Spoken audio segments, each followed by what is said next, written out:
تنها گوشیه که روزی 2 تا آیفون رو میخوره. بعد از آیفون 17 همه میگفتن آخر باشه، تا اینکه چینی ها هم از 17 پرو و پرو مکس هاشون رونمایی کردن. خدای من ببین شیائومی چی ساخته. یه نمایشگر پشتش داره، یعنی حتی نوتیفای گوشی و ساعت و دوربین و همه چی رو پشتش می‌بینی. روشنایی صفحه‌اش 3500 نیته که یعنی از آیفون هم زیر نور آفتاب واضح تره. سیستم خنک کنندش چنان پیشرفته است که حتی اگه به مدت طولانی هم بازی‌های سنگین کنی بازم داغ نمی‌کنه. با شارژر 120 واتی کمتر از 1 ساعت شارژ میشه و حتی شارژ معکوس هم داره. پردازندش اسنپ دراگون 8 نسل 5 که عملا میتونی هر بازی و برنامه سنگینی رو اجرا کنی.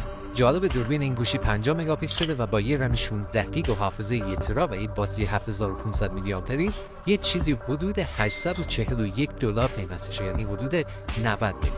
حالا موندم این خوبه یا آیفون؟ این پست هم بفرست واسه اون عزیزی که هی آیفون میکنه.